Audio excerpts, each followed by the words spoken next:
Greetings and welcome to another edition of the Pedalshift Project. The Pedalshift Project is a series of conversations, thoughts, and experiments around the bike touring lifestyle. From tips and tricks to ideas on how to ride your ride. Let's shrink the world by bike. Show notes and more are available at pedalshift.net/267, and you can email the show at pedalshift@pedalshift.net or text me at 202-930-1109 and check Pedalshift out on all the socials as well. Hello, everybody, and happy holidays to you. If you are celebrating Christmas, may I wish you all a very Merry Christmas as this episode comes out right before the holiday. If you do not celebrate Christmas, but you celebrate New Year's, Happy New Year to you. If you don't celebrate anything, Happy Thursday, or whatever day you're listening to this. Thank you so much for joining. This is a particularly fun time of year for me because I am a Christmas celebrator. I'm a holiday celebrator, and I am hunkering down at the cabin. I got my tree up, I got my lights up, and I am about to celebrate the holidays with you in a couple of ways. Number one, if you have not had a chance to listen to the live show yet, we had an Ask Me Anything segment. We talked about the possibility of a brand new tour, which, as I'm sitting here right now, is feeling a little more tenuous given the COVID situation that is now here in the United States, having a little bit of COVID scares in my family. So we're going to just have to see how that is. Stay tuned for all of that. Hopefully the Cross Florida tour will happen in the new year, but we will see how that happens. It may not happen when I originally was scheduling it, but we will see. More to come on that. Of course, we also did an Ask Me Anything on the last episode, so please feel free to check that out. And if you would like to see the video version of that, go check that out over on the Pedalshift YouTube channel, which I know so many of you consume the pod that way. This has actual moving pictures with it, which is kind of exciting and fun. And we'll definitely do more of those in 2022. This here on episode number 267 of the pod, we are going to be doing the continuation of the 2021 cleanup tour, the final tour of the year.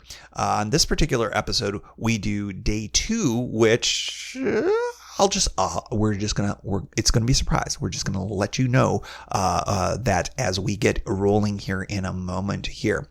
I do want to say that there is one more podcast left in this fine year, and if past is prologue, you know that there is a very special holiday special coming your way next week for Pedalshift number 268. It is one of my favorite shows to do all year long. This year is no different. I hope you end up enjoying that.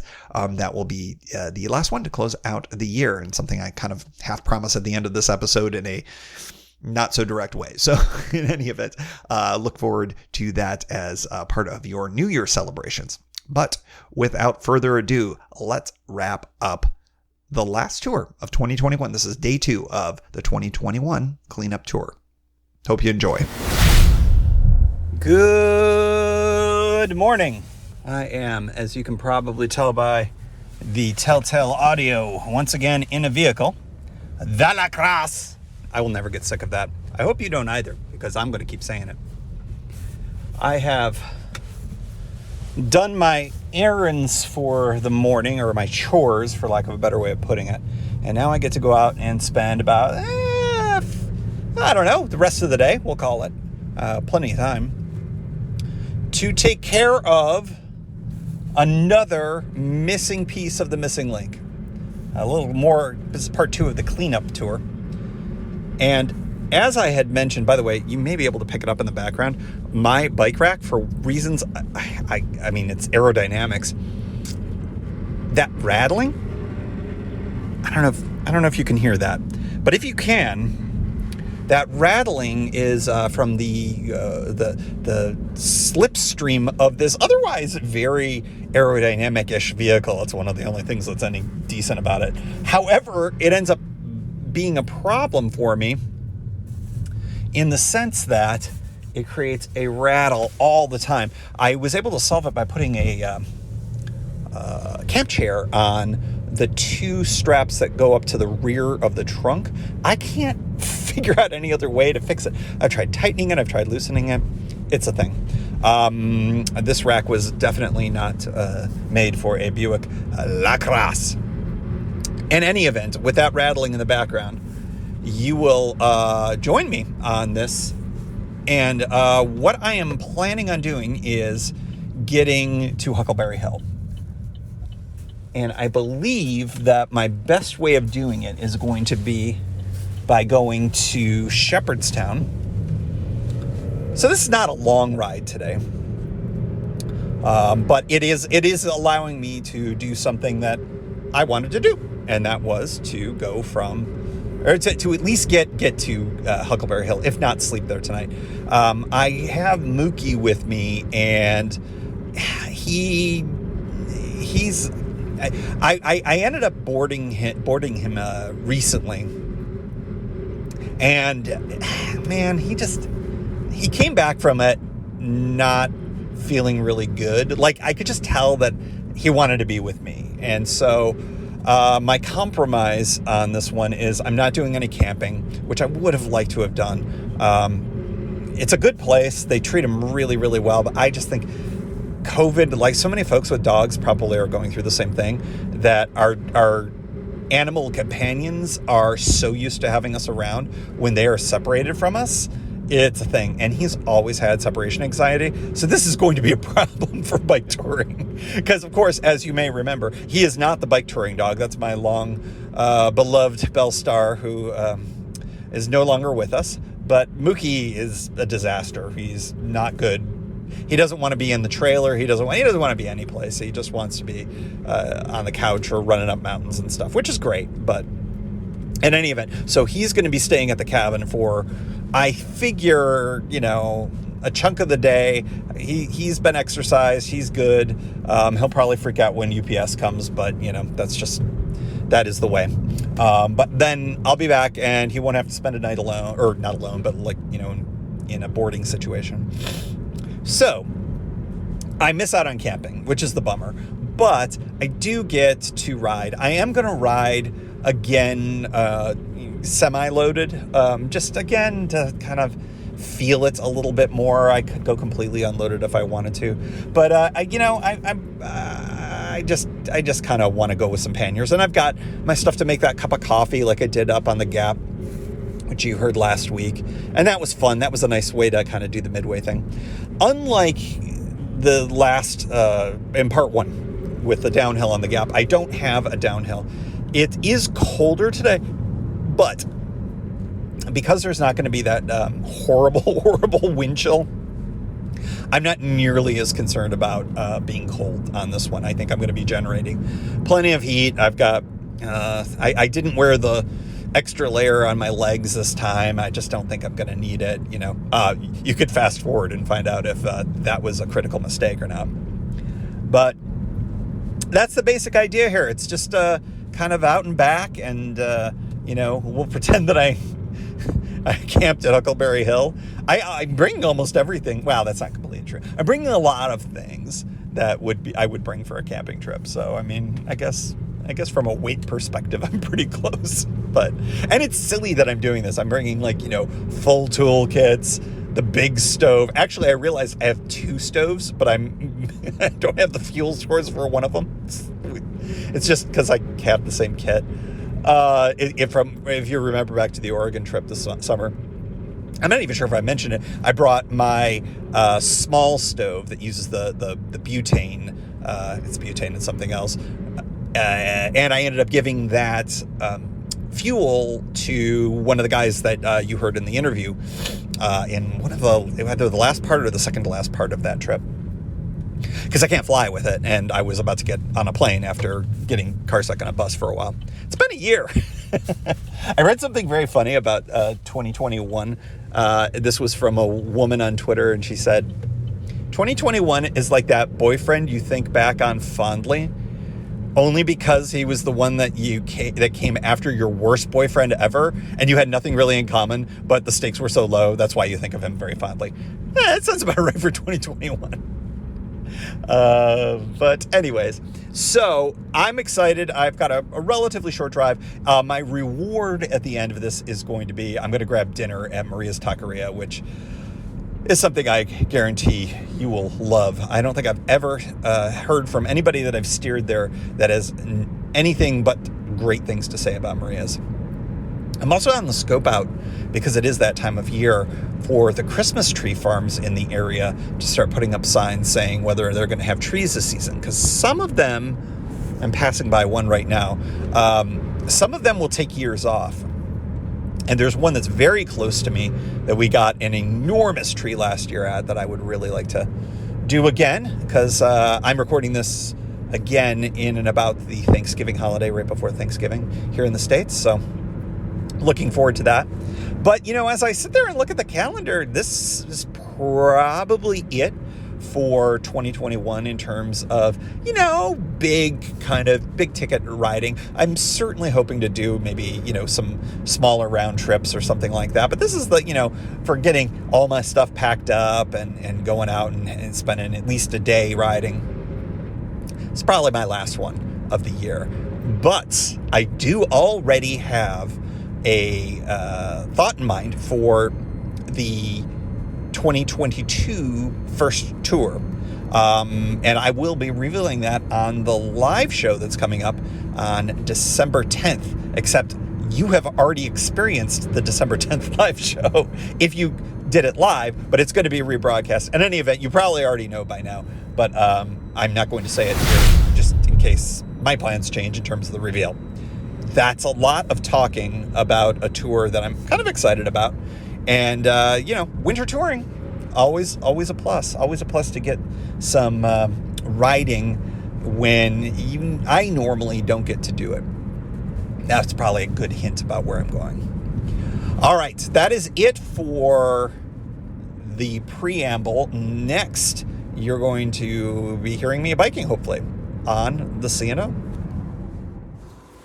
All right, we are here. My marker 72.8. The parking lot here for Ferry Hill, and it is a little bit busier than I expected. There's several folks parked here for a midday morning, but that's probably because folks are out for a little bit of a walk, a bike like myself, and it's a beautiful fall day. A little chilly, of course, as I mentioned. Bike is all loaded, and we are off. Not going to be a real long day here, but one other great thing is this will be on the good surface, because the improved surface tracks all the way back, most of the way, if memory serves, all the way to the campground. So that is going to be another bonus to kind of see how a couple of years of the surface wear has gone. And, hey, without further ado, off we go. All right, not too far down the trail. I'm realizing, hopefully audio will work out fine here, this saddle really needs to be adjusted. I noticed last time that I was experiencing a little bit of knee pain. And in my experience, as I've mentioned on the show, a lot of times that means your saddle's misadjusted. And to be honest, this saddle feels really out of whack. So we're gonna give this a twist. There we go. And see if I can adjust it up. Now, I just put it up a lot more than probably want to. Saddle adjustment is always so tricky when you're super loaded. I'm not at that point, but I don't want to have to, since I'm not riding a ton today, I don't really need to make it perfect, but at the same time you want it to be at least somewhat doable. So let's see.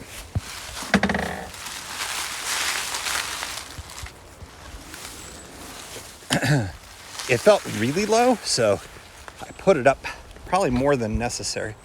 Oh no, I nailed it. This is also a good time to remind you to do things that I don't do, like mark where a good spot is in good with a good not magic marker, Sharpie, or if that brand does not escape the United States, a good permanent marker. Yeah, this will do. It is chilly, as I expected. And it's really interesting on this part of the trail how just stripped of leaves everything is. I mean, there's not a leaf on any tree at all. And I compare that with up in the mountains, further away from here, and further north as well, at elevation, there were still quite a few trees that had leaves on them. Here it is stripped down. Feels like winter in a very real way. But surface is good, nice and dry. We had a little bit of rain, not last night, the other night. And it seems like this trail surface is handling it really, really well. Very hard. Now we're above freezing, but we definitely froze last night. So I don't know if I would attribute this surface's, my perception of its hardness to it being frozen. But we really haven't had that many hard freezes so far this late fall. So I don't know what to say about it. Now we're getting, here we go. Here's where, now the reason why I said aha in this audible medium is now I can see there aren't as many leaves because we're in a bit of an open area, and you can really get a good look at the surface. Much more compacted down than I've seen it in recent years. This is a pretty well-traveled area of the trail, between Shepherdstown, Harpers Ferry, and Brunswick. This is all within 15-ish miles of each other, maybe 20. I'd say it's 55 to 72. So yeah, 17 miles. Very well-traveled. So yeah, it would stand to reason that it would have more compaction just from more use. A little bit rutted up, but not too bad. Not too bad. Much better than the historic surface. Yeah, it's not. It's frankly, I would put this up against a paved trail that has been around for a little while. After a while, even paved trails get a little rough. That's kind of where this is right now. All right, more to come. By the way, the river is just gorgeous today, and well, it's hard to say more to come and then talk about the river. So we'll talk about the river in a little bit. More to come. From Antietam Campground. And as promised, I thought I would take an opportunity. Oh, that probably made a lot of noise. I apologize for that. Mic movement. As I promised, I thought I'd talk a little bit about how the river is today and another little bit of cold weather tips. We'll hold on to this mic this time. And let's start with the river. River's moving pretty swiftly. It's been reasonably dry, so I would say that the river level is probably about average. It's not high. I wouldn't call it low at this point. We had, as I mentioned in prior pods, a pretty wet end of summer, early fall, which is probably good for all the local water tables. But the river, of course, had flooded out in a few spots during that period. Right now it looks good. Sun's shimmering on it, just in a really delightful way. Nobody here at the campground. Not that I would really expect it. Pump handle, I didn't notice. I just realized. This is not one of the campgrounds that I tend to count, because this is a paid campground. So while it is technically, of course, one of the C&O campgrounds, I usually only count the ones that are hiker-bikers that are technically free. This one is a walk-in. If you do have a vehicle, there's a parking lot very close by. Not unlike the one at mile marker 16.9, but that one is still free. So, I don't know, tomato, right? Thought I would take an opportunity now to talk a little bit about one of my tips. Again, we'll file this under duh, but I think it can be really helpful for those of you contemplating a cold weather ride this winter. If you're catching sun like I am today, and you'll forgive me, we're going over some bumpy areas here. This is a lock. Actually, I'm wrong. This is an aqueduct, an old aqueduct that's going over what must be Antietam Creek, just given the geography of the area here. And I'm going slowly enough that my watch is like, yo, you stopped? Pardon the vibration here. I just figured the reason why I'm going extra slow is it's kind of cobblestoney, and it would be about a 7 to 8 foot fall if I fell the wrong way. And we don't want to do that. Anyways, winter. One of the things that sort of a staple in my closet these days anyways is black. Not because I'm a Johnny Cash fan, not because of its slimming properties, no, but I like how it looks. But in winter, it can be a real help for you on a sunny day ride, just by the nature of its absorptive properties for solar heat radiation. It is absolutely noticeable to me, both when it's hot and when it's cold, like cold down, the difference between wearing white and wearing black. And, if you look at a lot of my summer touring pictures, you'll probably notice that most of the time, if I'm not on the coast, I'm wearing light colored clothing, if not white altogether.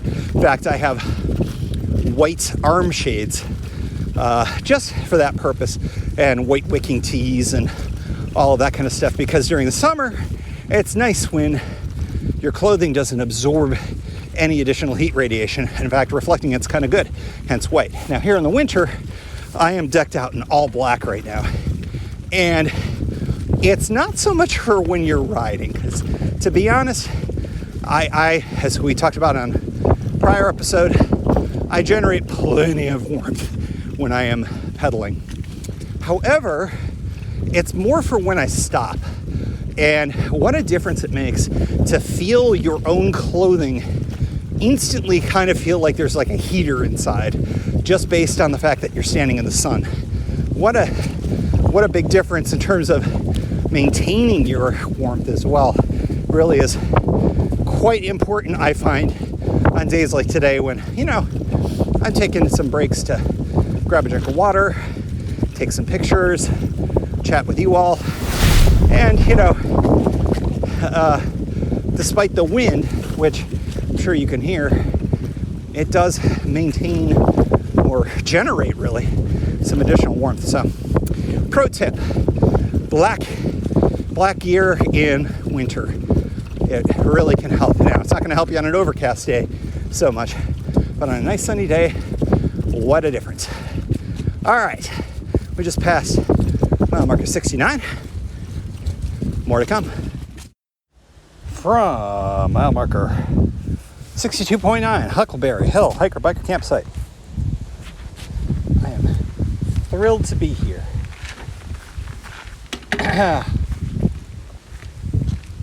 What a beautiful view.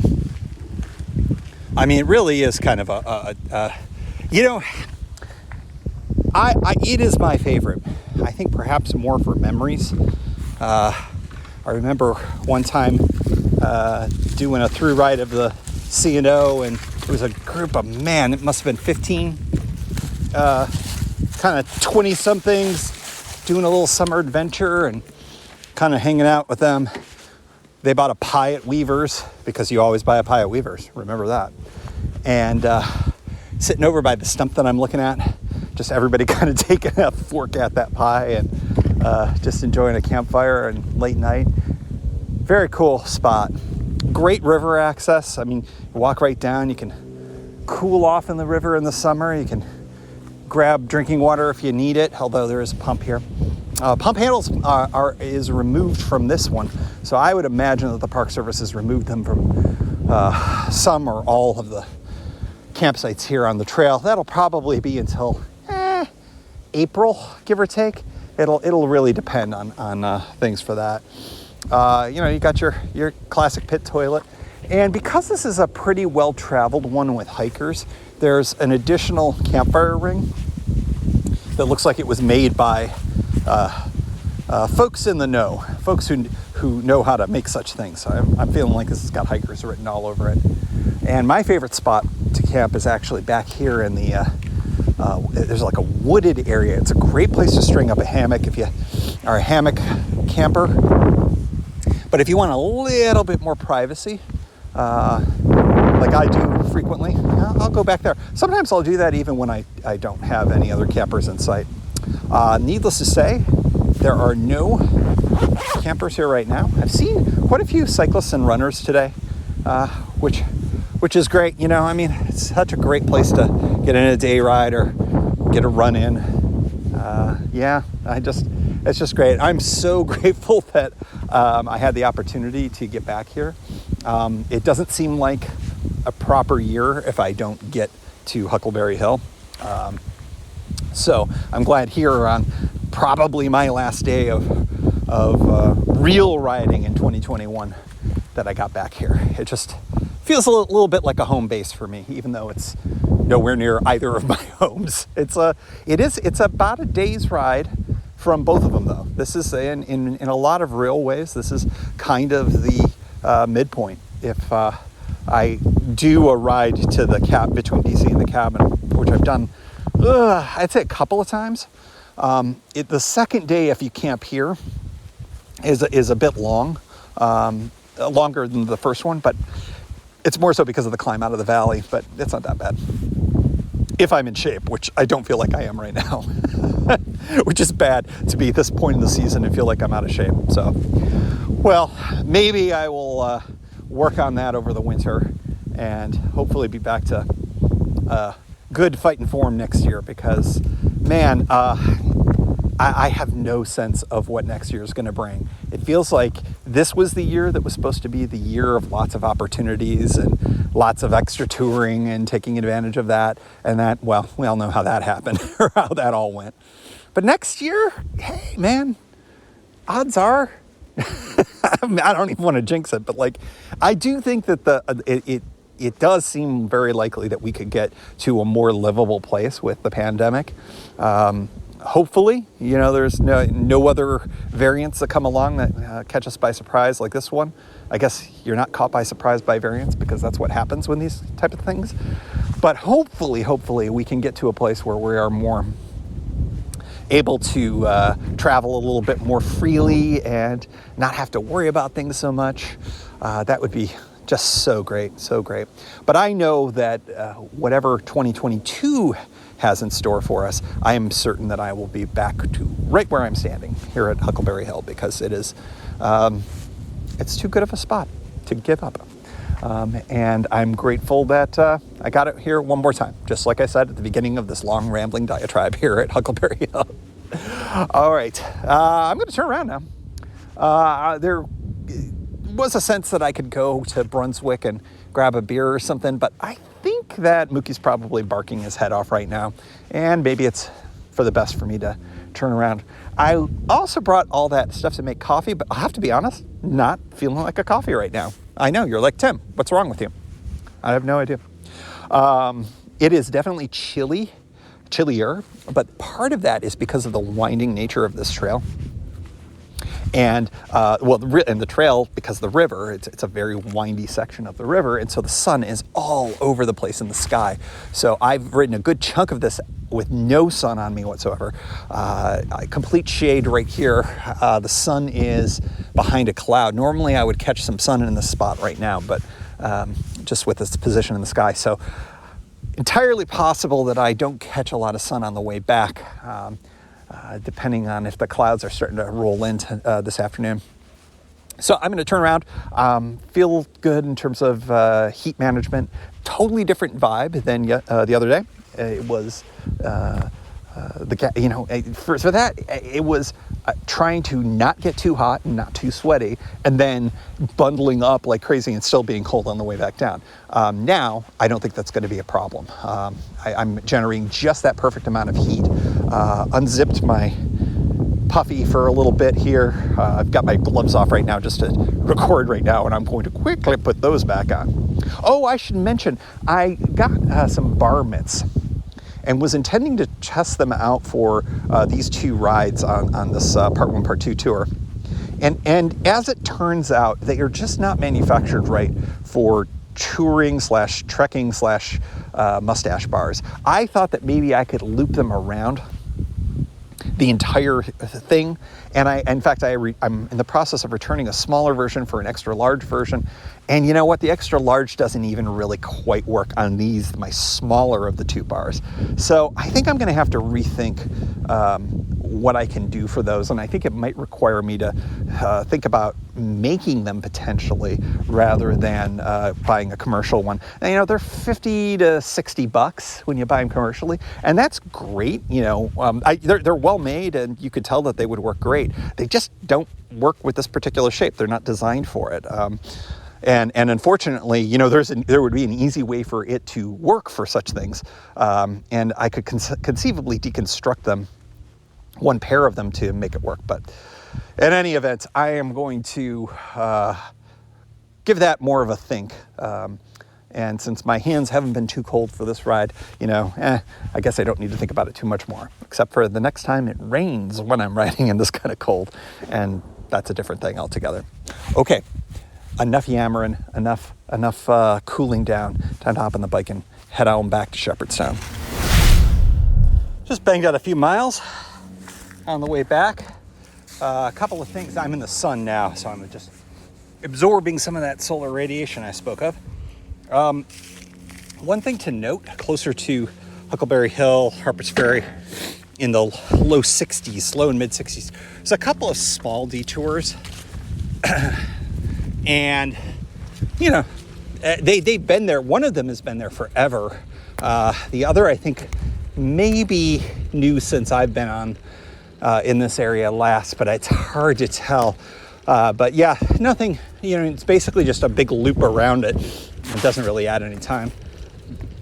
I had to adjust my saddle again just because I didn't tighten it enough. And now I think I made it a little too tall, so kind of hoping maybe it sinks a little bit like it did the first time. Not sure if this wind is going to be a problem, but we'll give this a shot. Speaking of wind, pretty prodigious headwind, measurable headwind. And I should have realized that on the way here, because the river in the section where it was really bad, at least in the direction, because of course, as I mentioned, this is winding all over the place. But there were not white caps, but waves generated by wind that you could see. And I think I may be curving back into the wind a little bit more now. But just a lovely last section here of the ride. Probably will just bang these miles out. Didn't even end up eating any of the snacks I brought. Really interesting comparison. Mileage is roughly half what I did, but it doesn't feels like it took less than half the effort, which makes sense because there were no climbs compared to part 1, and that all is fine. Okay, now that we've turned back into the wind, perhaps I will stop this so you don't have to listen to the blowing that I perceive that you may be listening to. So, more to come. From Shepherdstown, West Virginia, with my nachos in hand. That was a fantastic ride. Cold, windy, as advertised, but because it was sunny, it was pretty good. And just shy of 20 miles, so very short day for me. I'm not going to lie. This was probably the shortest of any kind of entry I've ever done for anything like this, with no hills or anything like that. But hey, that's what I had time for. It's the end of the year, and I'm really glad I was able to do it. And I'm rewarded with nachos, which is really, let's face it, the whole reason why we bike, right? We've got some exciting things to close out the year, so I'm looking forward to sharing them all with you. And as always, we like to close out the show with a special shout out to the Pedalshift Society. Because of support from listeners like you, Pedalshift is a weekly bicycle touring podcast with a global community, expanding into live shows and covering new tours like this fall's upcoming bike tour. If you like what you hear, you can support the show for $5, $2, or even $1 a month. And there's one shot and annual options if you're not into the small monthly thing. Check it all out at pedalshift.net/society. On to the society.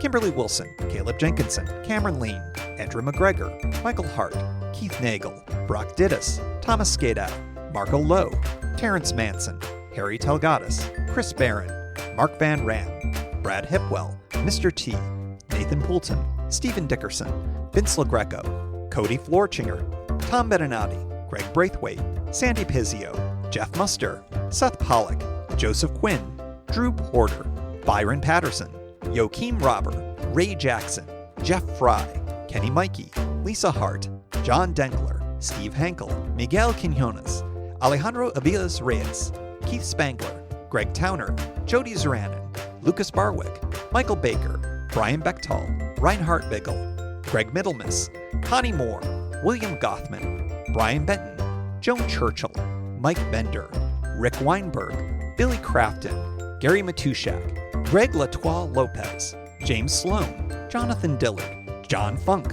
Ronald Paroli, Dave Roll, Brian Hafner, Misha LeBlanc, Ari Messenger, David Grotke, Todd Grossbeck, Wally Estrella, Sue Reinert, John Lico, Stephen Granada, Philip Mueller, Robert Lackey, Dominic Carroll, Jackie McCullough, John Hickman, Carl Presseau, David Neves, Patty Louise, Terry Fitzgerald, Peter Steinmetz, Timothy Fitzpatrick, Michael Izuski, Hank O'Donnell, David Zanoni, David Weil, Matthew Sponseller, Chad Reno, Spartan Dale, Carolyn Ferguson, Peggy Littlefield, Lauren Allen Smith, Eric Burns, Thomas Pearl, Darren McKibben, Richard Stewart, and Dave Fletcher. And thanks also to all past and anonymous folks for helping make this show happen. Thank you for joining. You can find Pedalshift at pedalshift.net for more great bicycle touring content. You can hear the Pedalshift project through Apple Podcasts or your favorite podcast app. Opening music courtesy of Jason Kent off his self-titled album. The track is called America. Check out his band Sunfield's latest release, Mono Mono, wherever cool music is available.